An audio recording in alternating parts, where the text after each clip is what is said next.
আসসালামু আলাইকুম। মায়ের একটু মনোযোগ দিয়ে বসবেন।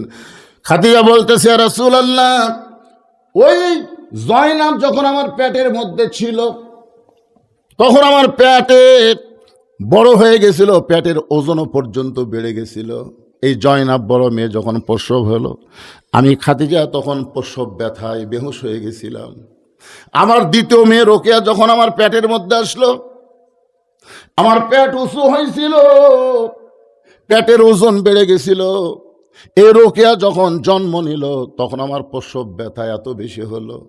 কুলসুমা যখন আমার পেটের মধ্যে থাকলো, আমার পেটটা উঁচু হয়েছিল, পেটের ওজন পর্যন্ত বেড়ে গেল। আমার কুলসুমা যখন দুনিয়াতে ভূমিষ্ঠ হইল, আমি শুধু প্রসব ব্যথা পাইনি গো নবী, রক্ত পর্যন্ত আমার ঝরেছে। কিন্তু আল্লাহর শপথ করে বলতেছি, আমার কলিজার টুকরা ফাতেমা যখন আমার পেটের মধ্যে আসলো, আমার পেট উঁচু হয়েছিল কিন্তু পেটের মধ্যে কোনো ওজন পাই নাই। ওই ফাতেমা যখন দুনিয়া ভূমিষ্ঠ হইল, আমি কোনো প্রসব ব্যথা বুঝতে পারি নাই। আমার ফাতেমার জন্য কোনো ধাত্রী লাগে নাই, একা একা ফাতেমা দুনিয়াতে আসলো। আমি মা হইয়া তাকায় দেখি ফাতেমা তার দুইটা হাত নিজের ইজ্জতের উপর দিয়া দুনিয়াতে ভূমিষ্ঠ হইল। আমি মা হইয়াও কোনোদিন ফাতেমার ইজ্জত দুই চোখে দেখতে পারি নাই। আমার তখন থেকে বিশ্বাস, এই ফাতেমা সাধারণ কোনো মেয়ে না। ওই ফাতেমা যদি আমারে গোসল করাইয়া দেয়, ফাতেমা যদি আমাকে কাফনের কাপড় পরাইয়া দেয়, ওই পবিত্র হাতের পরশ যদি খাদিজার দেহের মধ্যে থাকে, আর যাই হোক কবরের আযাব আল্লাহ আমাকে কম দিবে। সর্বপ্রথম ঈমান গ্রহণ করেছে, জান্নাতের 1 নম্বর মহিলা হওয়ার পরেও কবরকে নিয়ে এত টেনশন, এত চিন্তা করতেছে। নবীর মেয়ে ফাতেমা এবার মাকে গোসল করানোর জন্য ঘরের মধ্যে ঢুকলেন। মা খাদিজারে নিজের মেয়ে গোসল করায়া দিয়া যখন আল্লাহর নবীর কাছে এসে বললেন, বাবা মাকে গোসল করায় দিয়েছি, এখন মাকে কাফনের কাপড় পরাতে হবে।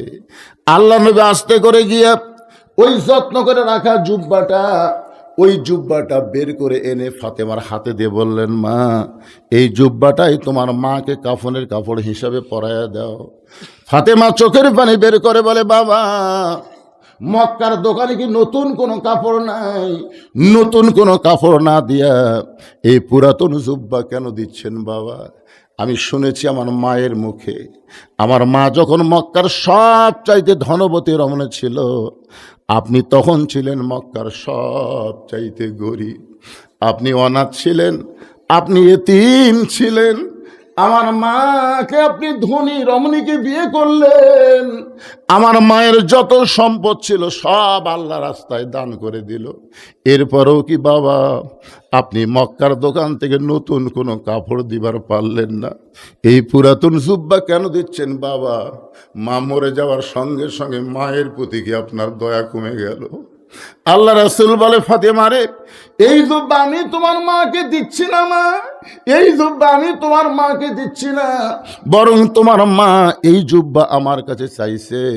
এই জুব্বা দুনিয়ার সাধারণ কোনো জুব্বা নয় ফাতেমা, এই জুব্বার সাথে আল্লাহর কোরআনের সম্পর্ক রয়েছে। আপনারা বলেন তো, যার সাথে আল্লাহর কোরআনের সম্পর্ক থাকে তার দাম বাড়ে না কমে? আরো জোরে বলেন, বাড়ে না কমে? আগামী 12 তারিখে আমাদের বাংলাদেশে একটা নির্বাচন হবে। মানুষের আইন দিয়ে আল্লাহর কোরআন দিয়ে একটা খেলা শুরু হবে। সেই খেলায় আমরা যদি কোরআনের সঙ্গে থাকতে পারি, তাহলে আল্লাহ দুনিয়াতে আমাদের দাম বেড়ে দিবে, আখিরাতেও আমাদের দাম বাড়াবে। কারা কারা আল্লাহর কোরআনের সঙ্গে সম্পর্ক করতে চান, দুইটা হাত তুলে আমার আল্লাহরে দেখান। লিল্লাহে তাকবীর, হাত নামান। এখানে অনেকে চিন্তা করতে, হুজুর আমি বিএমপি করি, আমি আওয়ামী লীগ করি, আমি এই করি, আমি সেই করি। বিএমপির ভাইয়ের আপনারা জানেন না, বিএমপির যিনি প্রতিষ্ঠাতা তেনাকে যখন হত্যা করা হলো ওই চিটাগাঙ্গের সার্কিট হাউসে, হত্যা করার পরে আপনারা অনেকেই জানেন না তার কাছে একটা ব্রিফকেস পড়েছিল।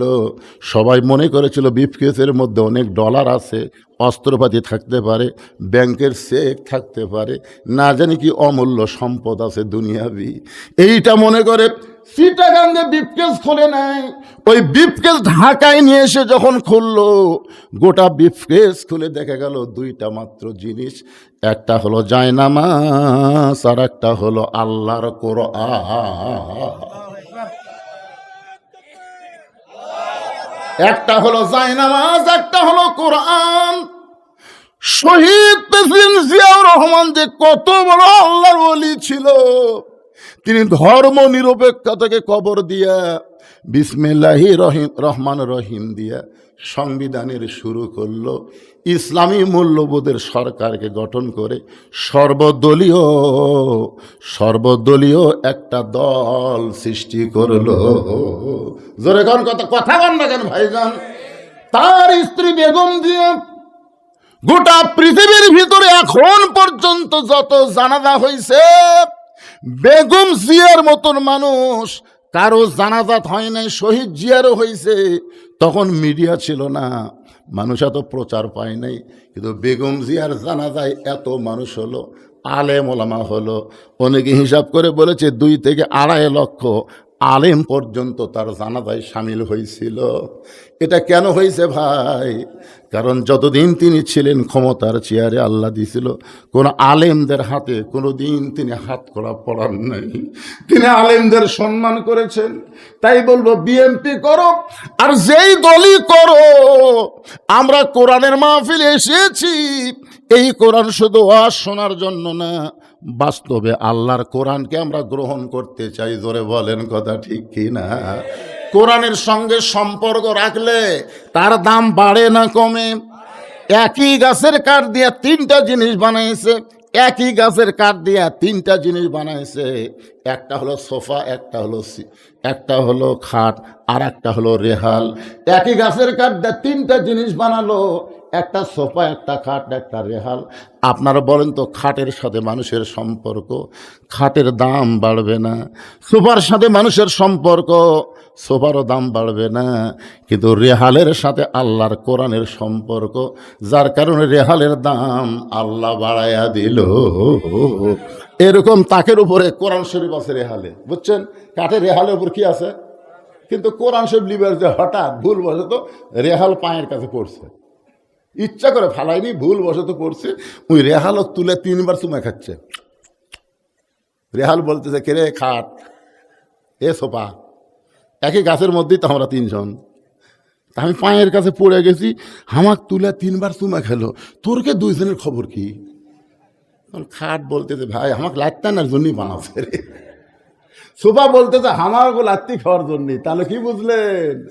মানুষের সাথে সম্পর্ক রাখা যাবে না, মানুষের আইন মানা যাবে না, মানুষের সংবিধান গ্রহণ করা যাবে না, আল্লাহর কোরআনের সাথে সম্পর্ক রাখতে হবে। জোরে বলেন কত ঠিক? মনে করেন না হুজুর একটা দলের ওয়াজ করতেছে, দলের কিরে, আমরা মুসলমান। কথা কন না কেন? আপনাদের এই যাত্রাপুর মসজিদে এই গ্রামে বিএনপি থাকতে পারে, আওয়ামী লীগ থাকতে পারে, জাতীয় পার্টি থাকতে পারে, জামাত থাকতে পারে, তাবলিগ থাকতে পারে না? কিন্তু মুয়াজ্জিন আজান দিলে যারা নামাজ পড়ে, তারা কি আলাদা আলাদা মসজিদ খোঁজে না একই মসজিদে যায়? আমি তো নিজের চোখে দেখছি, আওয়ামী লীগ, বিএনপি, জাতীয় পার্টি সবাই কাঁধের সাথে কাঁধ মিলিয়ে কাতার সোজা করতেছে। যদি ভুলবশত আওয়ামী লীগ 4 আঙ্গুল সামনে যায়, বিএনপি হাত ধরে টান দেয়। কি কাতার জিনিস না? আপনারা কন্ত কোনোদিন আওয়ামী লীগ রাগ করবে টান্ডুকেরা? এই জন্য মসজিদের মধ্যে গিয়ে সব দল ভাঙ্গা আমরা যদি এক কাতার হওয়ার পারি, আল্লাহর কোরআনের মাহফিলে এসে আমরা সব দল ভাঙ্গা এক দল হবার পারবো না ভাইজান? আবার কি ব্যাকা হয়ে শুনতেছেন নাকি?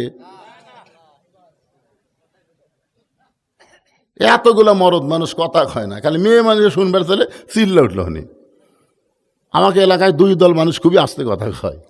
একদল হলো মেয়ে মানুষ, জোরে কথা কইলে পর্দার খেলাপ হয়। আর একদল হলো চোর, এই চোরেরা জোরে কথা কয় না, ধরা পড়ার ভয়। তা আমার সামনে কি মেয়ে মানুষ আছে? আমার সামনে কি চোর বসে আছে? তাহলে আসতে কন কেন? এবার একটা স্লোগান দেওয়া লাগবে, দেখি আপনারা কি রকম সাজে আছেন।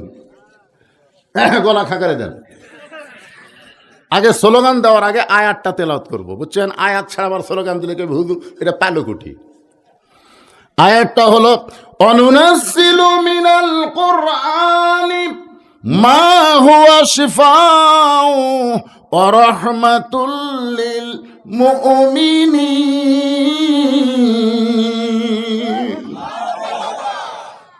এর এখন বাংলা স্লোগান হলো সব সমস্যার সমাধান আপনার বলবেন দিতে পারে আল কোরআন। সব সমস্যার সমাধান এক সাইডে জোরে পারবেন না। কে রে যারা খাড়া হয়ে আছে তোমরা কি দিবা না? তোমরা দিচ্ছা? মাশাআল্লাহ, সবাই দিবে। সব সমস্যার সমাধান আল কোরআনের আলো, লিল্লাহি তাকবীর, সুবহানাল্লাহ। এক তাকবীরেই শয়তান এলাকা ছাড়া চলে গেছে। আর এই তাকবীর ওয়ালার জন্য আল্লাহ জান্নাতের দরজা খুলে ধরেছে। সালামুন আলাইকুম তিবতুম ফাদখুলুহা খালিদিন। আল্লাহ নবী বললেন, ফাতেমা এই জুব্বা দুনিয়ার সাধারণ কোনো জুব্বা নয় মা, এই জুব্বার সঙ্গে আল্লাহর কোরআনের সম্পর্ক রয়েছে। এই জুব্বা আমি দেইনি মা, তোমার মা এই জুব্বা আমার কাছে চাইছে। ফাতেমার সঙ্গে সঙ্গে জুব্বাখানা নিয়ে, এই জুব্বাখানা নিয়ে সামনে সামনে হাঁটতেছে, আর আল্লাহর নবী পিছনে পিছনে হাঁটতেছে। আল্লাহ কোরআনে বলেছেন, আমার নবী যখন রাস্তা চলবে তখন নবীর সামনে কেউ যাবার পারবে না। আমার নবী যখন কথা বলবে, নবীর কথা শেষ না হলে কেউ নবীর মুখের উপর কথা বলতে পারবে। কথা কয় না কেন? এটা কি আমার কথা না আল্লাহর কোরআনের কথা? তাহলে ফাতেমার সামনে সামনে, আল্লাহ নবী পিছনে পিছনে হাঁটতেছে। ফাতেমা এই জুব্বা নিয়ে খাদিজার ঘরে ঢোকার জন্য সামনে সামনে, আর নবী পিছনে পিছনে হাঁটতেছে। এখানে কি আল্লাহ নবী ইচ্ছা করে কোরআনের আইনকে অমান্য করলো নাকি? যে মেয়েরে সামনে দিয়া নবী পিছনে পিছনে হাঁটার কারণ হলো, একদিন হাজারো সাহাবীর মধ্যে আল্লাহ রাসূল বললেন, তখন হাসান আর হোসাইন নবীর দুই ধারে বসেছিল। নবীর সবসময় দুই ধারে যে দুইটা নাতি বসে থাকতো তাদের নাম কি? হাসান হোসেন দুই ধারে বসে আছে। এমন সময় আল্লাহ নবী সাহাবীদের বলতেছে, রে আমার সাহাবীরা, আমার বড় মেয়ের নাম হলো জয়নাব, আমার মেজো মেয়ের নাম হলো রোকেয়া, আমার ছোট মেয়ের নাম হলো কুলসুমা। রে সাহাবীরা, আমার বড় মেয়ের নাম হলো জয়নাব, আমার মেজো মেয়ের নাম হলো রোকেয়া, আমার ছোট মেয়ের নাম হলো কুলসুমা। সাহাবীরা সবাই চিন্তা করতেছে, নবীর মুখের উপর তো কথা বলা যাবে না, নবীর যে আর একটা মেয়ে আছে, নবী সেই মেয়ের কথা বলতেছে না। নবী তৃতীয়বার যখন বলতেছে, আমার বড় মেয়ের নাম হলো জয়নাব, আমার দ্বিতীয় মেয়ের নাম হলো রোকেয়া, আমার তৃতীয় মেয়ের নাম হলো কুলসুমা, সঙ্গে সঙ্গে হাসান হোসেন দুই ভাই বলতেছে, সজাই আমাদের মা গরিব বলে আমাদের মায়ের কথা নানার মনে নাই।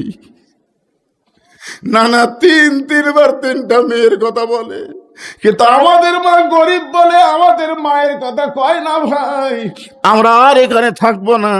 হাসান হোসেন গলা ধরে দুইজন যখন যাবার চাই, নবী দুইজনের হাত ধরে টান দিয়া বুকের মধ্যে দিয়ে কপালে আর গালে চুমা খায়, বলে ভাই রে, তোদের মা ফাতেমা আমারও মা। সমস্ত সাহাবেরা বলে, ইয়া রাসূলুল্লাহ, ফাতেমা আপনার মা কেমনে হয়? ফাতেমা তো আপনার মেয়ে, তাহলে মা কেমনে হয়? রাসূল বললেন, তাহলে শোনো, ওই তাইফের ময়দান থেকে রক্তমাখা শরীর নিয়ে আমি যখন মক্কা ফিরে আসলাম, ওই বছর আমার চাচা আবু তালেব দুনিয়ার থেকে বিদায় নিয়েছে, ওই বছর আমার দরদের বিবি খাদিজাও দুনিয়ার থেকে বিদায় নিয়েছে। আমার রক্তমাখা শরীর নিয়ে আমি যখন ঘরের মধ্যে বসেছিলাম, এমন সময় আমার তিনটা মেয়ে জয়নাব আর রোকেয়া কুলসুমা, এরা তিনজন ঘরের মধ্যে ঢুকে বলতেছে, বাবা রক্তাক্ত হয়ে তায়েফ থেকে আপনি মক্কায় ফিরে আসলেন, বাবা এই কষ্ট আপনি কেমনে সহ্য সহ্য করবেন। আমরা নিষেধ করেছিলাম তাইফে যাবেন না, এরপরও তাইফে গেলেন। তাইফের মানুষ ভালো না বাবা, এত পাথর মারলেই কষ্ট কেমনে সহ্য করবেন? রাসূল বলেন, সাহাবীরা রে, এভাবে কথা বলে 3টা মেয়ে যখন আমার ঘর থেকে বের হয়ে যায়, এমন সময় সবচাইতে ছোট মেয়ে কলিজার টুকরা ফাতেমা ঘরের মধ্যে ঢুকি দরজা বন্ধ করে দেয়। যেই দরজা বন্ধ করে চাই বললাম, ফাতেমা তুমি কেন দরজা বন্ধ করলা? ফাতেমা বলে, বাবা মুসা নবীর জন্য আল্লাহ সাগরকে রাস্তা বানায় দেয়, ইব্রাহিম নবীর জন্য আল্লাহ নমরুদের আগুনকে শান্তির বাগান বানায় দেয়, আর আমার বাবার জন্য আল্লাহ তাইফের পাথর তুলা বানাবার পারে না। ও বাবা, আমি মায়ের মুখে শুনেছি আপনি যখন মায়ের পেটে ছিলেন তখন আপনার বাবা মারা গেছে।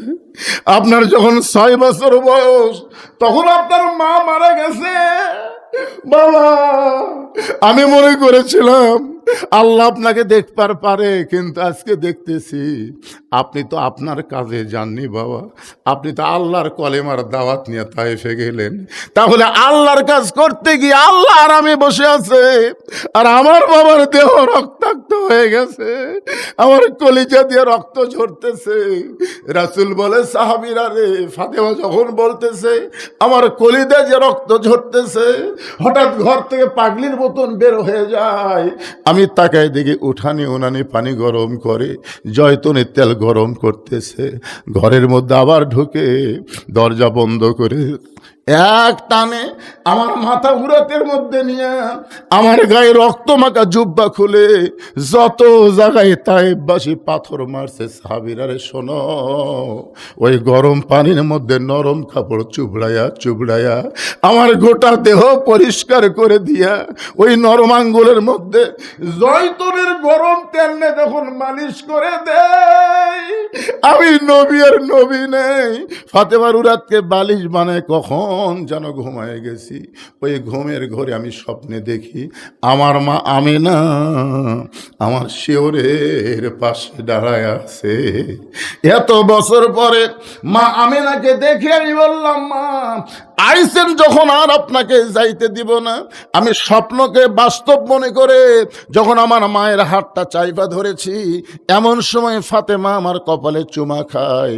ওই ফাতেমার চোখের লোনা পানি আমার চোখের মধ্যে ঢুকে ঘুমটা ভেঙে যায়। আমি বললাম, ফাতেমা তুই সব সময় কেন কাঁদতেছিস? ফাতেমা বলে, বাবা আমি কান্দি না, আপনি আমাকে কান্দান। আপনি স্বপ্নে মা বলে আমার হাতটা চাইপা ধরছেন বাবা, এখন পর্যন্ত আমার হাতটা চেপে ধরে আছেন। রাসূল বলে, ফাতেমা রে, স্বপ্নে যদি মা বলে তোর হাতটা চাইপা ধরি মা, তাহলে তুই শুধু আমার মেয়ে না, তুই শুধু আমার মেয়ে না, তোর ভিতরে লুকিয়ে আছে আমার মা আমেনা। শুধুমাত্র মায়ের সম্মান করে ফাতেমারে সামনে সামনে আল্লাহ নবী পিছনে পিছনে হাঁটতেছে। খাদিজার ঘরের মধ্যে ফাতেমা জুব্বা নিয়ে যেই মাত্র ঢুকলো, সঙ্গে সঙ্গে আল্লাহর নবী দরজা বন্ধ করে দিয়েছে। নবী যখন দরজা বন্ধ করে দিল, ওই জুব্বাখানা ফাতেমা খাদিজাকে পরানোর পরে যেই মাত্র দরজা খোলে, নবী তাকায় দেখে ফাতেমা মুস্কি মুস্কি হাসতেছে। ফাতেমার মুখের হাসি দেখে আল্লাহ নবী চমকে গিয়ে বললেন, ফাতেমা কানতে কানতে জুব্বা কাফন পরানোর জন্য মায়ের ঘরে ঢুকলি মা, কিন্তু হাসতে হাসতে তুই কেন দরজা খুললি? ফাতেমা বলতেছে, বাবা কানতে কানতে কেন ঢুকলাম আপনি জানেন, হাসতে হাসতে কেন বের হলাম আপনি জানেন। আল্লাহ রাসূল বলে, ফাতেমা কানতে কানতে তুই ঢুকলি আমি জানি, কারণ মেয়ে তার মাকে কাফনের কাপড় পরাবে, অবশ্যই কানবে, কিন্তু হাসতে হাসতে দরজা খুললি মা, এটা আমি নবীও জানি না। ফাতেমা বললেন, বাবা আমি মনে করেছিলাম আপনি বাহিরেও জানেন ভিতরেও জানেন। রাসূল বলে, ফাতেমা তুই কেন হাসতে হাসতে দরজা খুললি, আমি নবী জানি না। ফাতেমা বলতেছে, বাবা আপনি কি জানবার চান? নবী বলতেছে, অবশ্যই জানতে চাই। আমার কলিজার টুকরা ফাতেমা হাসতে হাসতে কেন দরজা খুললো জানতে চাই। ফাতেমা বললেন, তাহলে আপনি বসেন, আমি হাসতে হাসতে কেন দরজা খুললাম আমি মেয়ে হইয়া বাবাকে জানাবার চাই। জোরে কর সুবহানাল্লাহ। সঙ্গে সঙ্গে আল্লাহ নবী বসে গেলেন। ফাতেমা কি কারণে হাসতে হাসতে দরজা খুললেন? আল্লাহর নবী শুনবে, আর নবীর উম্মতের আপনারা যারা বসে আছেন আপনারা শুনবেন না? কারা কারা শুনবেন? আল্লাহকে একটু হাত দেখান তো দেখি। লিল্লাহু আকবার, হাত নামান। আজকে লাইলাতুল বরাত, পবিত্র ফজিলতের রাত। ভাইজান, আমার মা বোনদের জন্য উম্মে সালমার ওয়াজ আমি রেখে দিয়েছি। আপনার মনে করেন না যে আমাকে 9:30টায় তুলে দিছে বলে আমি 10:30টায় ওয়াজ শেষ করবো, তা কিন্তু না। আমি ঘড়ি দেখি, তাই পাইনি কটা বাজলে, 11:30 বাজতেছে। তার মানে অনেক সময় হয়ে গেছে, আমি আরও ওয়াজ করবো, অসুবিধা আছে? কিন্তু আল্লাহ নবী বসে আছে। ফাতেমা হাসতে হাসতে কেন দরজা খুললো? নবী শুনবার চাই। তো নবী শোনার জন্য যদি বসে থাকে, আপনারও 10টা মিনিট বসে থাকেন। আর এই 10টা মিনিটের মধ্যে এই মাহফিলের জন্য আমি কিছু হাত পাতাই আপনাদের কাছে। প্রতি বছর মাহফিল করা লাগবে। এখানে আসার পরেই শুনলাম একজন আল্লাহর বান্দা আগামী বছর 2.5 মণ মাছ দান করে দিছে, কিন্তু তার নাম বলে নাই। আমরা শুধু তার জন্য দোয়া করব যে এই নিয়ত করেছে আল্লাহ যেন তাকে মাছের মধ্যে বরকত দেয়, ব্যবসার মধ্যে বরকত দেয়, হায়াতের মধ্যে বরকত দেয়। সকলে বলে আল্লাহুম্মা আমিন। এখানে এমন কোনো আল্লাহর বান্দা আছেন যে হুজুর আগামী বছর এই সালে সব মাহফিল হবে, তার জন্য আমি 1 বস্তা চাউল দেবো? 1 বস্তা চাউল দেওয়ার একটা লোক হাত তোলেন যে হুজুর এই সালে সব মাহফিলে আমি 1 বস্তা চাউল দেবো, আমি 2 বস্তা চাউল দেবো। বস্তা 2 রকম আছে, একটা 25 কেজি, একটা 50 কেজি। আপনাকে উল্লেখ করে দেওয়া লাগবে 25টা দিলে না 50 কেজিটা দিলে। হ্যাঁ, কে 25 কেজি দিবে? নাম কি? এই গ্রামের লোক মরছে কেরে? লিল্লাহু আকবার। আজিজুল ইসলাম দামুয়া থেকে এসে 25 কেজির 1 বস্তা করে বলেন মারহাবা, লিল্লাহু আকবার। আপনাকে যাত্রা চাচা নবী বসে আছে, চাচা নবী বসে আছে, এখন ওটাই চলবে না তো? হায় হায়, কি কথা কয় চাচা? আজকে লাইলাতুল বরাতের রাত, একটু কষ্ট করে বসে থাকেন। নবী যেটি বসে আছে,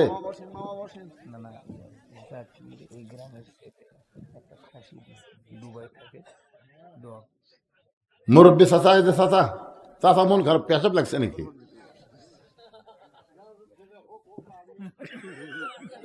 আল্লাহ আমার এই বাপজান চাচার সমস্ত রোগ এই কোরআনকে মহব্বত করার জন্য যেন আল্লাহ ভালো করে দেয়। জোরে কেন আমিন। আল্লাহ কোরআনকে নাজিল করেছে মুমিনদের যাবতীয় রোগের শেফা এবং রহমত স্বরূপ। দুবাই থাকে, নাম কি? এই খাসি কে দিল? দুবাই প্রবাসী জাকির হোসেন।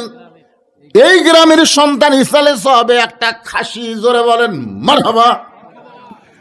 খাসির একটা দামের পরিমাণ বললে ভালো হতো রে। কোন খাসি দিলে আসবি? ল্যাট পেটা খাসি দিলে কাম হবি না ভাই।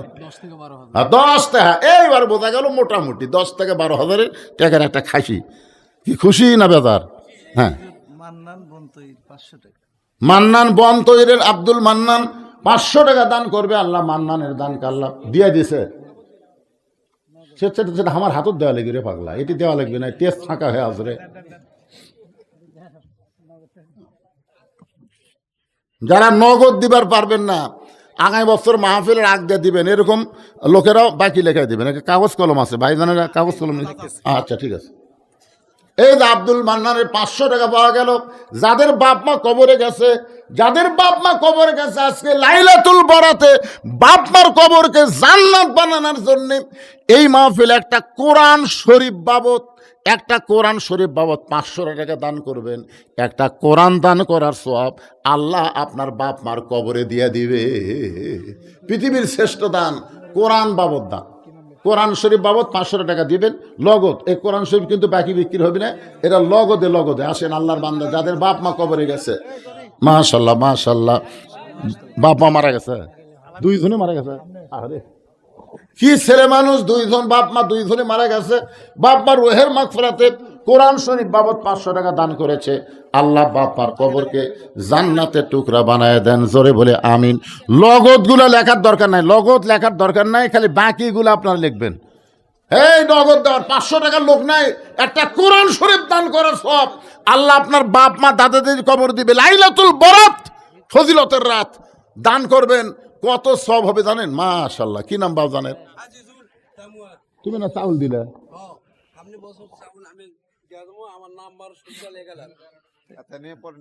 আচ্ছা ঠিক আছে, আইজুল দামুয়া, আইজুল একটা থাকলে সমস্যা নাই, দুটা হলে বিপদ। এই জন্য আইজুলের বাপের নামটা লিখলেই ভালো হবে। দেখছেন, খালি চাউল দেয়নি রে, বাপ মারা গেছে, বাবার রুহের মাগফিরাতে কোরআন শরীফ বাবদ 500 টাকা দান করেছে। আল্লাহ দানকে কবুল করেন, বাবা কবরকে জান্নাতের টুকরা বানায় দেন, আল্লাহুম্মা আমিন। আপনার চেতেন না কেন ভাইরে? ওঠেন না কেন? 10 কেজি তেল দিবেন, 1 বস্তা চাল দিবেন, দামুয়ার লোক চাল দিল, আর যাত্রাপুরের লোক কি মরছে? দেখে যে যাত্রাপুরের কারা কারা আছে, হাত তোলেন তো দেখে। যাত্রাপুর কে রে? এই গ্রামের যাত্রাপুরের একটাও মনে হাত তোল না রে? আচ্ছা হাত নামান, বোঝা যায়নি, আমার চোখত আমি ধরা পড়েনি, অনুবীক্ষণ যন্ত্র দিয়ে দেখা লাগবে, তাছাড়া বোঝা যাচ্ছে না। আচ্ছা যাত্রাপুর বাদ দিয়ে কারা কারা আছেন, তারা হাত তোলেন তো দেখে। সব লোক বাহিরে রে বা, লেখা লাগবে না, লগত দিছে। পাইকারা আকবর আত্রাই থাকাচ্ছে রে আপনার বিয়ে। মাশাআল্লাহ। তো বিয়ে যদি দেয় আপনি কি দিলেন? দেন, বিয়ে দিছে, বিয়ে ছোট, ওটা কি বেটার দিক দেয় না বেটির দিক দেয়? আপনাকে পর্ব পরে। আচ্ছা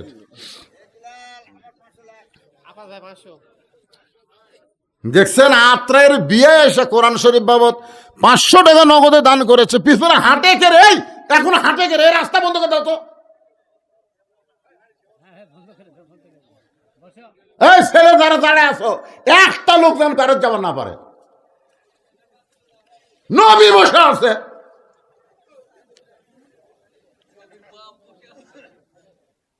কি কথা রে বারে? আল্লাহ নবী বসে আছে, ফাতেমা হাসতে হাসতে দরজা খুললো কেন? শোনার জন্য। আর আপনার নবীর উম্মত হয়ে কি বেদব হলো? আজকে রাতের দিকে খেয়াল করবেন না? এই রাত কি সাধারণ রাত?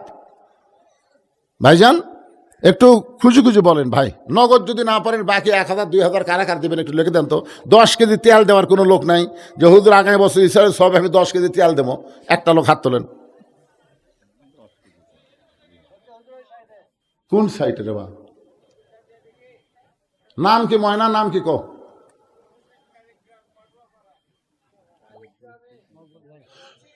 মকবুল হোসেন, কালীগ্রাম, কসবা পাড়া, 10 কেজি তেল। ধরে বলেন মারহাবা। আচ্ছা আপনার পোলা কি দেয়া, সমিন না সরষে? তাহলে কিন্তু সরষে দেওয়া লিখবি, সরষে। মাশাআল্লাহ। 10 কেজি সরিষার তেল করবে দান। হ্যাঁ সেটাই তো আপনি মকবুল হোসেন। 10 কেজি সরিষার তেল করবে দান, কালীগ্রাম, কসবা পাড়া।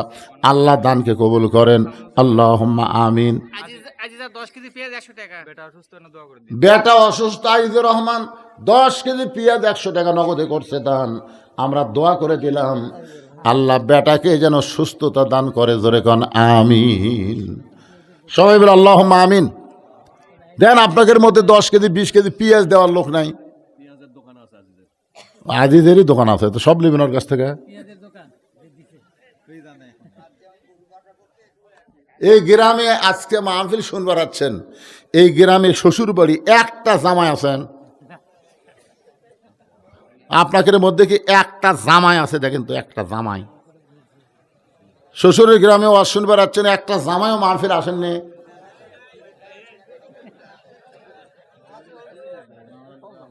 সবই জামাই। এই একটা জামাই, একটু জামাই হয়ে হাত তোলেন, দোয়া করে দেব হযরত আলী রাদিয়াল্লাহর সঙ্গে যেন আল্লাহ তাকে জান্নাত দেয়। তুমি এই দেখেন তো, নাম কি ময়না? নাইমুল, রাহিমুল এই গ্রামের জামাই। এই রাহিমুলের স্ত্রী দেখেন, আপনার স্বামী কেমন দেখছেন? আর শ্বশুর শাশুড়ি চিন্তা করেন, একটা জামাই পাবেন। সামনে কাতারে বসে 1000 টাকা দান করলো। আল্লাহ দানকে কবুল করে নবীর জামাই আলী রাদিয়াল্লাহর সঙ্গে তাকে জান্নাত দিও। ধরে কোন আমিন। 2 নম্বর কোন জামাই আছেন? একটু 2 নম্বরে কোন জামাই আছেন? আগামী বছর মাহফিল হবে, আর সেই মাহফিলের টাকা দিবেন, তাই আপনারা ধরফর করতেছেন। ওটা কোন গ্রামের? কি দিবি বাবা? আপনি কি দিলেন নাজমুল, কি দিলেন? লিল্লাহে তাকবীর। এটা তো আরো ডবল জামাই রে, 1000 টাকা আবার 1 বস্তা চাউল করছে দান। আল্লাহ নবীর ডবল জামাই ওসমান গনির সঙ্গে আল্লাহ তারে জান্নাত দেন। জোরে গান আমিন, জোরে বল আল্লাহুম্মা আমিন। আর একটা জামাই খাড়া হন তো। না না, যারা শুনতেছে তারা কি মনে করতেছে, কে রে উমুকের জামাই দেয়, উমুকের জামাই দেয়, আমাকে জামাই বসতা কি করে রে?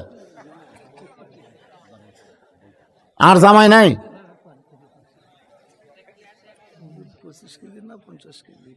এই যে জামাই, আপনি যে 1 বস্তা চাউল দিলেন, এটা কি 25 না 50 বাবা? মা এটা আরো খুশি রে বারে, লগদে 1000 টাকা। এ ছোট মোটো বস্তা না, 50 কেজির 1 বস্তা। ধরে গান মারহাবা, লিল্লাহি তাকবীর। তোমার শ্বশুরের নাম কও। বাসে আছে না মরে গেছে? সাজ্জাদ। কি শ্বশুর জামাই পাশে রে। 50 কেজির 1 বস্তা চাল নগদে 1000 টাকা দান করেছে। আল্লাহ দানকে কবুল করেন। আর বাদ বাকি শ্বশুরের জামাই যারা বসে আছে, আপনারা কাম দেন, খালি কাম দেন। আমাকে বললো জামাই কালে খাওয়া খাবার আছে, মেলা খাবার আছে, সবা খাবার আছে। পাবেল যাত্রাপুর মিস্ত্রির ছেলে 20 কেজি পেঁয়াজ করবে দান। আল্লাহ পাবেলের দানকে আল্লাহ কবুল করেন। আল্লাহ নেক নিয়ত নেকাশা করেন। জোরে কান আমিন। এই যাত্রাপুরের লোকেরা একটু, আপনারা একটু সাহস দেন। গ্রামের লোকেরা যদি না দেয়, বেড়ার লোকেরা দিবার চায়, ভাইজান আপনারা গ্রামের লোকেরা একটু বলেন। এখানে যাত্রাপুর লোক না বসার পিছনে কারণ আমি বুঝেছি, কারণ জায়গা ছোট, ওরা যদি বসে আপনারা বসবেন কুটি, এই বুঝাই এরা বসেনি। এজন্য এরা সব দরজাত ভিড় করতেছে। কে বাবা তোমরা কিছু কও কও। এই যেই যুবকেরা কষ্ট করে মাহফিল করতেছে, সেই সোনার যুবকদের বলতেছি, এ বছর না তো আগামী বছর দিবে 1 বস্তা চাল দাও। দেখি যারা দাঁড়িয়ে আছো তোমাদের মধ্যে হাত তোলার মতো কেউ আছে? 1 বস্তা চাল। রুমাল কে এখনই চালু বাড়া? রুমালের কামাই মানে কি? তাও দিবি সিরাস উঠে, পানালে লেয়নি, চালা ধরেনি, ওই টেপ মারা ছিঁড়া মার।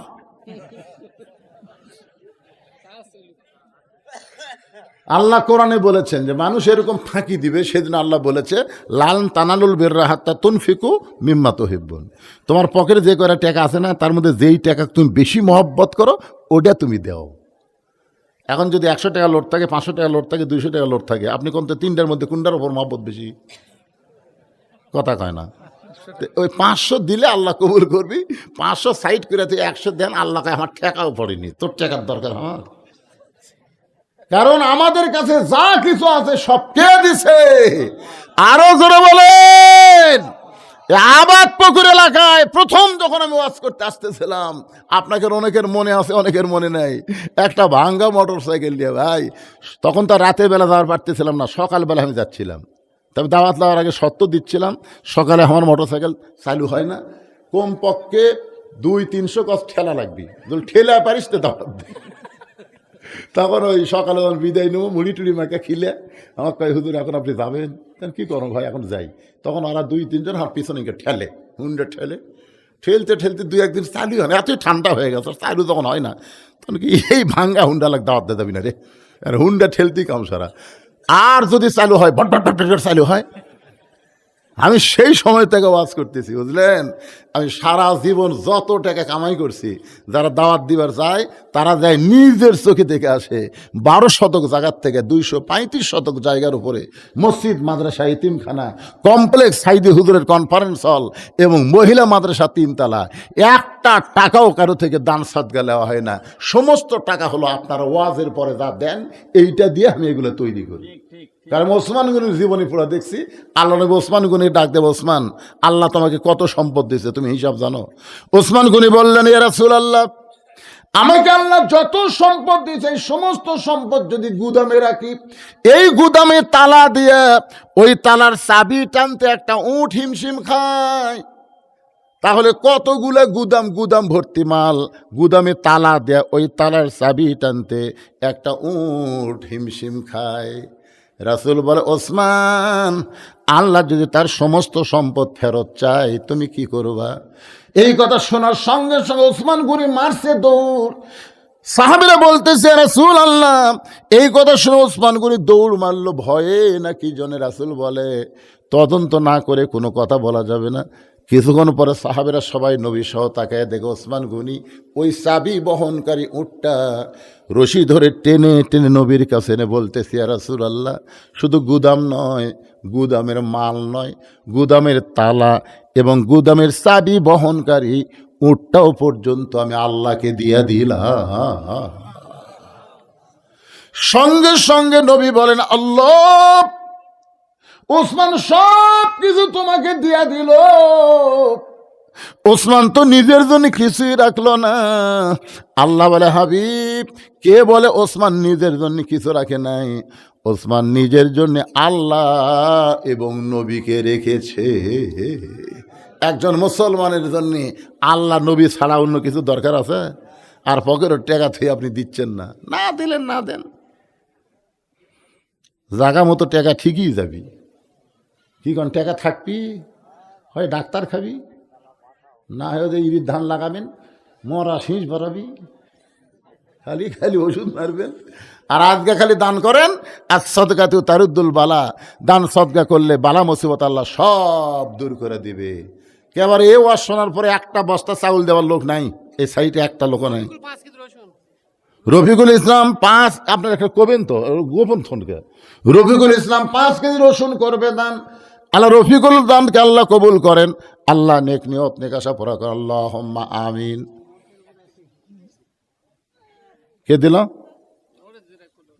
তা আপনাকে এই মাহফিলের সভাপতি, সেক্রেটারি, মাহফিল কমিটির সভাপতি নাই, সেক্রেটারি, কেশিয়ার, সদস্য, সেটাকে আগে দিছে না পরে দিবি?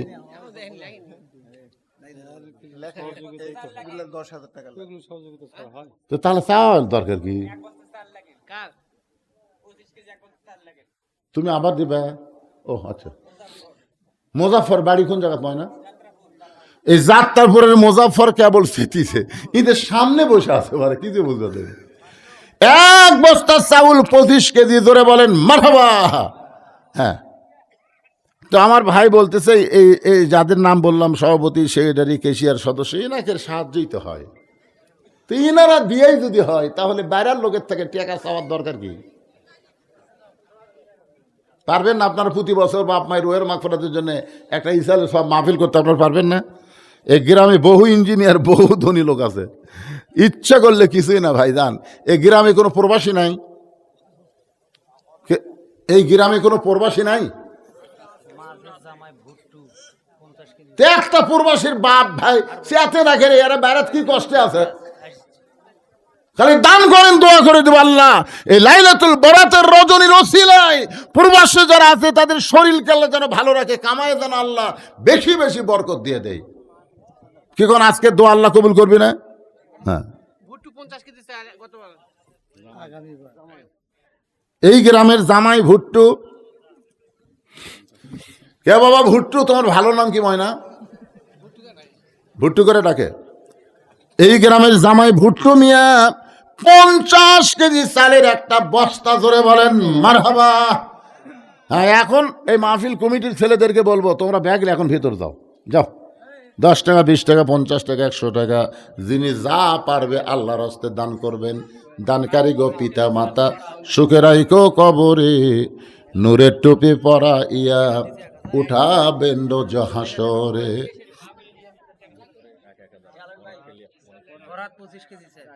ফরহাদ কোন গ্রামে বাড়ি? এই গ্রামের ফরহাদ 25 কেজি চাউল করবে দান। 1 বস্তা চাউল দান করবে। আল্লাহ ফরহাদের দানকে আল্লাহ আপনি কবুল করেন। ওনার জামাই 1000 টাকা দান করবে। আল্লাহ জামাই শ্বশুর মিলা দান করলো, শ্বশুর 1 বস্তা চাল আর জামাই 1000 টাকা। এই ছেলেবেলে দৌড়াদৌড়ি করিস না বাবা, টাকা লিয়া তারপর লড়েক তো। এই সবাই দেন 10 টাকা, 20 টাকা, 50 টাকা। আজকে পবিত্র রাত ভাইজান, এ রাতের দিকে খেয়াল করেন, ভাগ্য রজনী, পবিত্র রাতে সবাই দান করবেন, দান থেকে মাহরুম হবেন না। অল্প হোক বেশি হোক, যা পারবেন দিয়ে দিবেন। আমার মায়েরা যারা পর্দার অন্তরে বসে আছেন, মা আপনাদের কাছেও আদায় হবে, মায়েদের কাছে আদায় কি করবে রে? মায়েরা দান করবে বিশেষ, ওখানে লোক আছে। আমার মায়ের বিশ্বস্ত লোক পাঠাবেন, আবার টেকালি আর একদিকে যেন না যায়। আমার মায়েরা আল্লাহর রাস্তায় আপনারাও দান করবেন। আজকের পবিত্র রাতে বাপমা যাদের মারা গেছে, বাপমা রোহের মাগফিরাতে ইমান আলী 25 কেজি চাল করবে দান। ইমান আলীর দানকে আল্লাহ আপনি কবুল করেন, আল্লাহুম্মা আমিন। লিল্লাহি তাকবীর।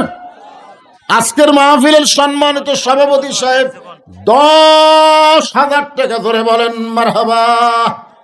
এটা মাহফিলের সভাপতি না মাহফিল কমিটির? মানে দুই কমিটির আপনি, আজকে মাহফিলের সভাপতি আপনি না, আবার এই যে মাহফিল কমিটি তার, আপনি কি দিচ্ছেন? আপনি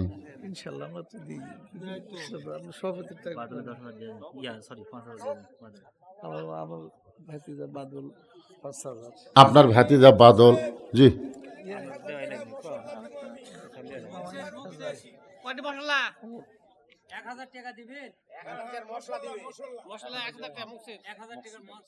ওনার বাড়ি তো বিদেশি করছে। ও আপনার ছেলে বিদেশে আছে? কোন দেশে আছে বাজার? আল্লাহ আপনার ছেলেকে ভালো রাখুক, কামাই বরকত দেখ। বাবা 1,000 টাকার মশলা দান করলো, আল্লাহ দানকে কবুল করেন, জোরে কোন আমিন।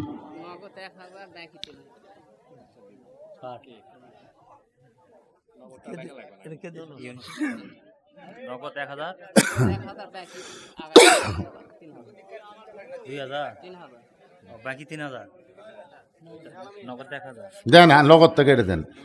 ইউনুস আলী নগদ 1,000, আগামী বছরের বাকিতে 3,000 টাকা করছে দান। ইউনুস আলীর দানকে আল্লাহ আপনি কবুল করেন, আল্লাহুম্মা আমিন। কে যেন দিল 5,000 টাকা, সেটা করলেন না? বাদল এই গ্রামেরই নাকি? এই পিছনে বাড়ি বাদল, আমার ভাইজানের ভাতিজা। ভাতিজা যদি 5,000 দেয়, চাচা কি দেওয়া লাগবে ওরা আন্দাজ করেই হয়ে যাবে। ভাতিজা 5,000 টাকা দান করেছে। বাদলের দানকে আল্লাহ আপনি কবুল করেন, আল্লাহুম্মা আমিন। কি কন তার নাম কন? আগামীবার যত লবণ লাগবে বাবা জামাই, এই প্যাকেট লবণ দিও, এই গরু খাওয়া দান দিও না। গরু খাওয়া লবণের মধ্যে বালু বেশি থাকে, ও দরকার নেই। আগামী বছরের তবারক পাকাতে যত লবণ লাগবে এই গ্রামের একটা জামাই দান করবে আল্লাহ। সে জামাইয়ের নাম কি? জালাল। জামাইয়ের দানকে আল্লাহ আপনি কবুল করেন, আল্লাহুম্মা আমিন। আগামী বছর যত হলুদ লাগবে, হলুদ দেওয়ার একটা লোক নাই যে হুজুর তবারক পাকাতে যা হলুদ লাগবে আমি সব দিয়ে দেবো। একটা লোক দাঁড়ান, হলুদ। হাত তুলবার চা তোলে না।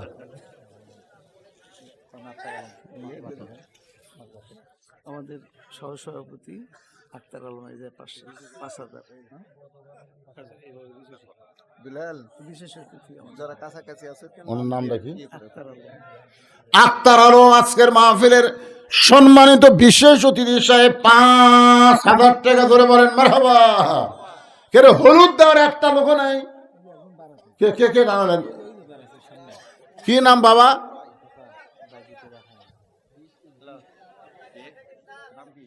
কোন গ্রামের?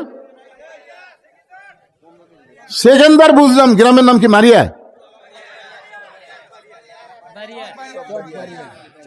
চকবাড়িয়ার সেকেন্দার। যত হলুদ লাগবে সব হলুদ দান করবে, আল্লাহ তার দানকে কবুল করেন। আগামী বছরে যত মরিচ লাগবে কাঁচা শুকনা একজন দেন। আগামী বছরে যত মরিচ লাগবে একজন বলেন আল্লাহর একজন বান্দা বলেন। বরকত দেওয়ার মালিক আল্লাহ, বরকতের রাত আছে। যাত্রাপুরের মাহবুবুর রহমান 10 কেজি আদা করবে দান। আল্লাহ মাহবুবের দানকে আল্লাহ আপনি কবুল করেন, আল্লাহুম্মা আমিন।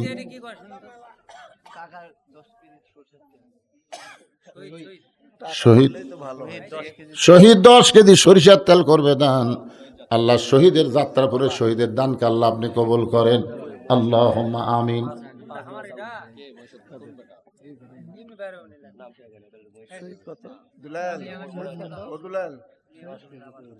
যারা কাছাকাছি আছে এদের নাম বলে নাম বলো। এতক্ষণ ধরে আদায় করা যাবে না তো, ইউনুস শামসুল তাড়াতাড়ি নাম বলে ফেলো, এত লম্বা আদায় করা যাবে? টাইম নষ্ট হবে। হ্যাঁ, ইউনুসের নাম বলে যারা দিবেন খামাখা দেরি করতেছেন কেন? এই ছেলেরা, এই যুবকেরা দান করে না, খালি মোবাইলের নেট কিনে, একটা ছেলেও দান করে না। আজকে পবিত্র রজনী রে পাগল, সমস্ত বিপদ আপদ মুসিবত থেকে আল্লাহ যেন সবাইকে হেফাজত করে। যেরকম আমিন। একটু জিকির করেন লা ইলাহা ইল্লাল্লাহ, জোরে লা ইলাহা ইল্লাল্লাহ, লা ইলাহা ইল্লাল্লাহ, লা ইলাহা ইল্লাল্লাহ, লা ইলাহা ইল্লাল্লাহ, লা ইলাহা, লা ইলাহা ইল্লাল্লাহ মুহাম্মাদুর রাসূলুল্লাহ। ইউনুস আলী, ইউনুস শামসুল আলম সরকার 5,000, ইউনুস 5,000। শামসুল আলম সরকার 5,000, ইউনুস 5,000 টাকা দান করেছে। আল্লাহ দানকে কবুল করেন, আল্লাহুম্মা আমিন। দেখো তো রশিদ আছে, আব্দুর রশিদ আছে, আশপাশে আছে। আচ্ছা ঠিক আছে, এগুলো সব আপনার লেখেন। আর আদায়ের জন্য আমি বলবো না, এখন টানা ওয়াজ করা লাগবে কিছুক্ষণ। এই বাবা তোমরা আবার ক্যামেরা চালু করে দাও, আর আদায় শেষ। হ্যাঁ চালু করে দাও, কারণ এমন এক জায়গা নবী বসে আছে। ফাতেমা হাসতে হাসতে দরজা খুলেছে। ফাতেমা বলতেছে, বাবা হাসতে হাসতে দরজা খোলার কারণ হলো আপনার জুব্বা নিয়ে যখন আমার মাকে পড়াতে গেছি, আমার মাকে যখন জুব্বা পরাতে গেছি, এমন সময় ইয়ানজুরু বি নূরিল্লাহ, আমি নূরের চোখে তাকায় দেখি আমার মায়ের শরীরে আল্লাহ তাআলা জান্নাতের পোশাক পরায়া দিছে। আনোয়ার হোসেন যাত্রাপুর প্রবাসী আর কি 10,000। আনোয়ার হোসেন যাত্রাপুর প্রবাসী 10,000 টাকা দান করবে। আল্লাহ তার দানকে কবুল করেন। আল্লাহ নেক নিয়ত নেক আশা পরাক, আল্লাহুম্মা আমিন। সঙ্গে সঙ্গে আল্লাহ নবী বসা অবস্থায় মাটিতে এরকম একটা থাবা দিয়া চিৎকার করে কান্না করলেন। ফাতেমা বলতেছেন, বাবা আমার মায়ের শরীরে আল্লাহ জান্নাতের পোশাক পরায় দিছে। এইটা শোনার পরে আপনি এমন করে কেন কাঁদতেছেন? রাসূল বলে, ফাতেমা এই কান্না কোনো কষ্টের কান্না নয়, এই কান্না হলো আমার জীবনের আনন্দের কান্না। ফাতেমা তুমি জানো না, সর্বপ্রথম আমাকে নবী বলে যিনি স্বীকার করেছে, দুনিয়ার কেউ যখন আমাকে নবী বলে স্বীকার করে নাই, সর্বপ্রথম আমাকে যিনি নবী বলে স্বীকার করেছেন তিনি হলেন তোমার মহিয়সী মা, আমার বিবি খাদিজা। আমার বিশ্বাস, আপনি এগুলো লেখেন, এগুলো লেখেন। 5,000 বিদ্যুৎ 5,000 টাকা প্রবাসী দান করেছে। আল্লাহ দান, এতক্ষণ ধরে আমি ঘ্যাঙ্গালাম, তখন দিল না, কেবল ও আদর টান মারছি, এখন আবার শুরু করতেছে। ঠিক আছে, এখন আর আপনাকে লেখাথন সময় লেখাথন দেখি, একটু মনোযোগ দেন। আল্লাহ রাসূল বলতেছেন, ফাতেমা সর্বপ্রথম আমাকে নবী বলে যিনি স্বীকার করেছে তিনি হলেন তোমার মা, আমার বিবি। আপনি বলেন তো, বউ হইয়া নবী বলে স্বীকার করা এটা কি চারটিখানির কথা?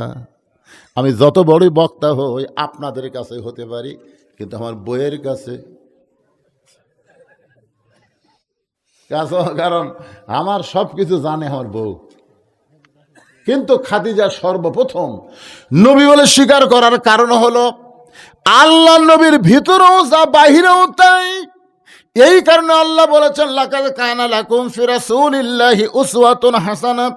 সফলতা যদি অর্জন করতে চাও, দুনিয়ার সব নেতারে বাদ দিয়া মোহাম্মদ রাসূলকে তোমাদের আদর্শের নেতা হিসাবে গ্রহণ করে না। আমার নেতা, তোমার নেতা, যাই বলবার চাচ্ছেন না, মুখতা কেউ করছেন না, মরিয়া দেখেন। আছেন আমার মুক্তার, আছেন আমার ব্যারিস্টার, শেষ বিচারের হাইকোর্টেতে তিনি আমায় করবেন পার। আমি পাপী, তিনি জামিনদার। আল্লাহ যখন হাকিম হয়ে আমাকে আসামি বানায় বিচার শুরু করবেন, ওই সময় আমাদের নবী উকিল হয়ে, ব্যারিস্টার হয়ে আল্লাহর কাছে আমাদের পক্ষে উকালতি করে আমাদেরকে সুপারিশ করে জান্নাতে পৌঁছায়া দিবে। আহ, সেই নবীকে নেতা বলতে কি শরম লাগতেছে? হ্যাঁ, আমার নেতার চরিত্র ফুলের মতন পবিত্র, খোঁজলা দেখেন নামাজ পড়ে না একক, তো ওরই পাশে ঘুরতিছে। ঘরে জাগা মতো মায়ের হবি, কিন্তু সাউন্ড হবি না, কথা কন না কেন? এই জন্য একটু মনোযোগ দা বলতে হবে ভাইজান। আল্লাহর নবী নিজের হাতে খাদিজাকে কবরের মধ্যে নামাই দিচ্ছেন, দুই চোখের পানি গাল বয়ে টপ টপ করে পড়তেছে। আবু বকর রাদিয়াল্লাহু বলে, রাসূলুল্লাহ আপনি যদি এমন করে কাঁদেন তাহলে আমরা কেমনে সহ্য করব? রাসূল বলে, আবু বকর এই খাদিজাকে কবরে নামানোর সময় আমার বারবার অনেক কথা মনে হয়। কতদিন কত রাত্রেবেলা কলেমার দাওয়াত দিবার বাড়ি থেকে বের হয়ে গেছি। আবু বকর শোনো, কোনদিন সে রাত একটা হোক, দুইটা হোক, তিনটা হোক, তখন তার ঘড়ি ছিল না। আমি যখনই বাড়ির কাছে দরজায়, সঙ্গে সঙ্গে খাদিজা দরজা খুলে দেয়। রাসূল বলে, খাদিজা কোনোদিন আপনাকে ডাকা লাগলো না, কোনোদিন আপনাকে ডাকা লাগলো না, শুধুমাত্র দরজার কাছে আসা মাত্রই দরজা খুলে দেন, আপনি কি ঘুমান না? খাদিজা বলে, রাসূলুল্লাহ আপনি যখন কলেমার দাওয়াত নিয়ে বের হয়ে যান, মক্কার কাফেরেরা আপনার সঙ্গে খারাপ ব্যবহার করে, আপনাকে গালমন্দ দেয়। আপনি যাওয়ার পরে আমি দরজার কাছে নাকটা লাগায়া আমি দুই হাত তুলে মাওলার কাছে বলি, আল্লাহ গো আমার নবীকে তুমি আবার কাছে আবার ফিরাইয়া দিও। ওগো আল্লাহর নবী শোনেন, আপনি যখন দরজার কাছে আসেন আমারে ডাক দেওয়া লাগবে কেন? আপনি হলেন মেশকাম্বর, আপনার দেহের সুগন্ধ আমার নাকে লাগে, আমি সঙ্গে সঙ্গে দরজা খুলে দিই। রাসূল বলে, খাদিজা তাহলে আপনি কি ঘুমাবেন না? খাদিজা বলে, হুজুর আমি ঘুমাতে চাই আপনাকে সঙ্গে নিয়ে, আমার বুকের উপর আপনার মাথা রাইখা আমি ঘুমাবার চাই। আমি সেই দিন একলা একলা ঘুমাবো যেদিন আমার মরণ হবে। রাসূল বলে, আবু বকর রে, আমার খাদিজা আজকে একলা একলা কবরের মধ্যে ঘুমাবে, আমার মন চাইলেও আমি ঘুমাতে পারবো না, এই কারণে চোখ দিয়ে দর দর করে পানি পড়তেছে। কবরে মাটি দিয়ে সবাই যখন কবর ছেড়ে চলে যায়, আল্লাহর নবী খাদিজার কবর ছাড়েন না। ঘন্টার পর ঘন্টা চলে যায়, কবরে আল্লাহ মুনকির নাকির পাঠায় না। এক সময় নবী বলে, আল্লাহ আমার খাদিজার কবরে কি আপনি মুনকির নাকির পাঠাবেন না? আল্লাহ বলে, হাবিব আপনি মুনকির নাকির কবরে যাবে, প্রশ্ন করবে, খাদিজা উত্তর দিবার পারবে না, আর এইটা দেওয়ার জন্য আপনি দাঁড়িয়ে আছে। ওগো আল্লাহর নবী শোনেন, আপনি যেমন খাদিজাকে ভালোবাসেন আমি আল্লাহ তেমন ভালোবাসি। নবী বলে, আল্লাহ খাদিজা আমার বিবি হয়, এই কারণে খাদিজাকে ভালোবাসি, কিন্তু খাদিজা আপনার কে হয় গো আল্লাহ? আল্লাহ বলে, হাবিব আপনি যখন ঘুমাইয়াছিলেন আমার বান্দি খাদিজা ঘুমায়নি। আপনি নবী ঘুমায় গেছিলেন, কিন্তু আমার বান্দি খাদিজা ঘুমায়নি। ওই অন্ধকার কবরকে স্মরণ করে খাদিজা চোখের পানি বের করে কেঁদেছে। কবরে আসার আগে যারা কবরকে স্মরণ করে কান্দে, আর কবরের পাথেয় জোগাড় করে যারা কবরের মধ্যে আসে, তাদের কবরে মুনকির নাকির যায় না, আমি আল্লাহ তাদের পক্ষে উত্তর দিয়া দে। কিন্তু যেদিন ডাক পড়িবে, কিন্তু যেদিন ডাক পড়িবে কবর মাঝে যাইতে, জোগাড় কিছু করছো বন্ধু তার মাঝে বিছাইতে। বাবা যে কোনো সময় আমাদের মৃত্যু হবে। আজকে লাইলাতুল বরাতে আমরা আল্লাহর কাছে ওয়াদা করি, আর কয়েকদিন পর রমজান মাস আসতেছে।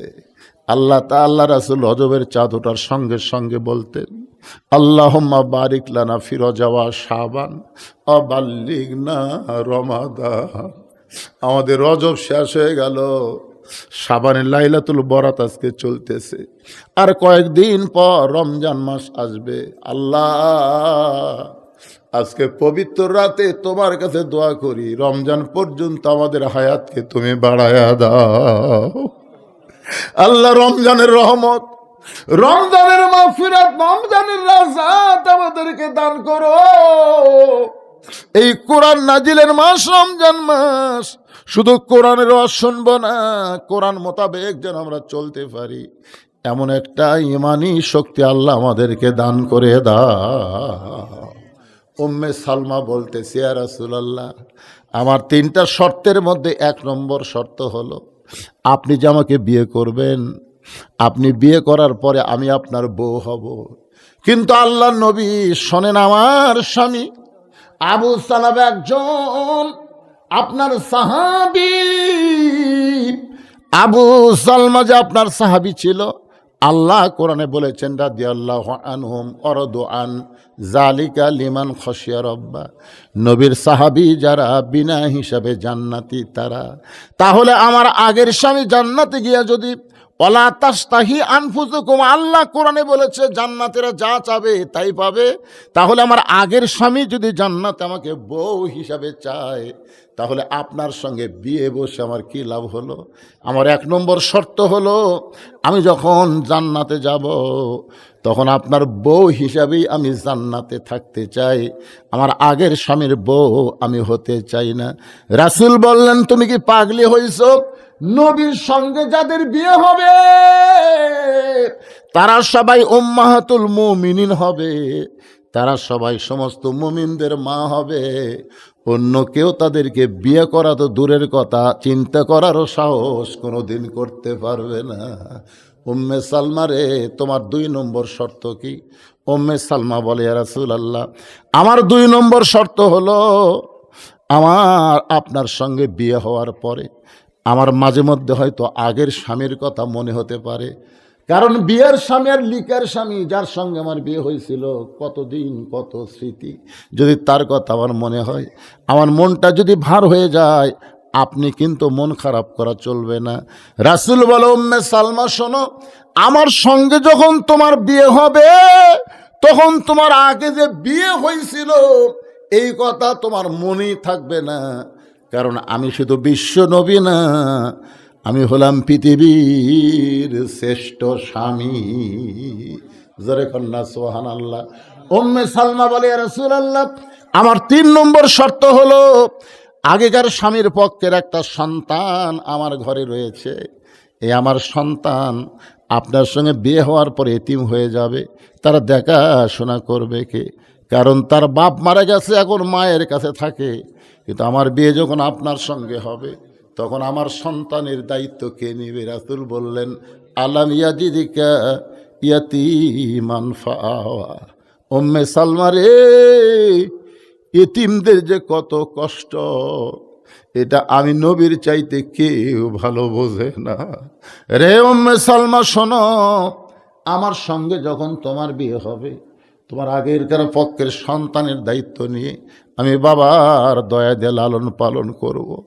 উম্মে সালমা বলে, ইয়া রাসূলুল্লাহ, তাহলে আপনার সঙ্গে বিয়ে বসতে আমার আর কোনো আপত্তি নাই।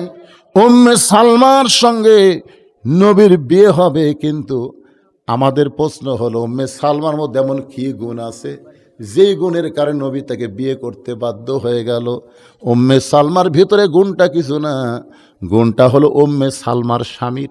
যখন আল্লাহ নবী মক্কা থেকে মদিনায় হিজরত করতেছিল, তখন উম্মে সালমার স্বামী বলে, ইয়া রাসূলুল্লাহ, আমি আপনার সঙ্গে মদিনায় যাবার চাই। আল্লাহ রাসূল বললেন, তোমার বউ, তোমার সন্তান ধনী ঘরে লালন পালন হচ্ছে, তোমার বউকে তোমার শ্বশুর শাশুড়ি যাবার দিবে না, এখন তুমি একা আমার সঙ্গে মদিনায় গেলে তোমার কি বউ সন্তানের কথা মনে হবে না? সাহাবী কান্দার বলে, নবী গো, এই কলিজা চিরে যদি আপনাকে দেখাতে পারতাম তাহলে দেখতে পারতেন আমার কলিজার মধ্যে লা ইলাহা ইল্লাল্লাহ মুহাম্মদ রাসূলুল্লাহ ছাড়ার কারো জায়গা নাই। আল্লাহ রাসূল উম্মে সালমার স্বামীকে নিয়ে মদিনায় হিজরত করলেন। মদিনায় হিজরত করার পরে মদিনার আবহাওয়া তার সহ্য হয় নাই, এক সময় অসুস্থ হয়ে পড়ে গেল। অসুস্থ অবস্থায় নবীকে বলতেছি, ইয়া রাসূলুল্লাহ, আমার বউ সন্তান রয়েছে মক্কায়, আমি মদিনায় অসুস্থ হয়ে গেলাম, হয়তো একদিন আমার বউ সন্তান মক্কা থেকে মদিনায় আসবে, আসার পরে যদি দেখে আমি দুনিয়া থেকে বিদায় হয়ে গেছি, ওগো নবী, আমার যে অবস্থা আমি মনে হয় আর বাঁচব না। আল্লাহ রাসূল আবু সালমাকে বুকের মধ্যে নিয়ে বলে, সাহাবী রে, তুমি কেন আমার সঙ্গে মক্কা থেকে মদিনায় হিজরত করলা? মদিনার আবহাওয়া তোমার সহ্য হচ্ছে না। বলে, হুজুর, মরে যাওয়ার আগে আপনাকে একটা অনুরোধ করব, আপনি কি আমার অনুরোধ রাখবেন? রাসূল বলে, বলো কি তোমার অনুরোধ? বলে, আমার বউ উম্মে সালমা, আমার সন্তান যখন মদিনায় আসবে, আমাকে ওয়াদা দেন আমার বউকে আপনি নিজের বিবির মর্যাদা দিবে। উম্মে সালমাকে রাসূল বলতেছে, রে উম্মে সালমা, তোমাকে বিয়ে করার জন্য আমি পাগল হইনি রে, কিন্তু তোমার মৃত স্বামীর কাছে আমি ওয়াদাবদ্ধ হয়েছিলাম, এই কারণেই তোমাকে আমার বিবি হিসাবে সম্মান দিয়ে দিলাম।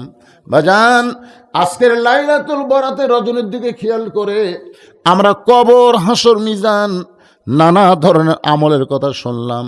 আমরা এখান থেকে বাড়িতে যাব, বাড়িতে যাওয়ার পরে আমরা তাহাজ্জুদের নামাজ আদায় করব। তাহাজ্জুদের নামাজ আদায় করে কিছু সময় জিকির আজকার করব, আমরা কোরআন শরীফ তেলাওয়াত করব। ফজরের নামাজ আল্লাহ যেন জামাতের সঙ্গে আদায় করার তৌফিক দেয়, ধরে কন আমিন। এখন বলেন তো, তাহলে কি আজকের মাহফিল এই তারিখে হওয়া ক্ষতি হয়েছে? আল্লাহ যেন লাভবান হিসাবে কবুল করে। সকলে বলে আল্লাহুম্মা আমিন। ইস্তিগফার পড়ে, আস্তাগফিরুল্লাহ রব্বি মিন কুল্লি জামবি ওয়া আতুবু ইলাই, আস্তাগফিরুল্লাহ রব্বি মিন কুল্লি জামবি ওয়া আতুবু ইলাই, লা হাওলা ওয়ালা কুওয়াতা ইল্লা বিল্লাহিল আলিয়্যিল আযীম। সভাপতি সাহেব, ভাইজান কিছু বলবেন আপনি? আচ্ছা, জি জি জি, এরা একটু চালু করে দেবো। চালু আছে। দুটা নাম একটু বলে দিবেন, এই যে শফিকুল সাহা।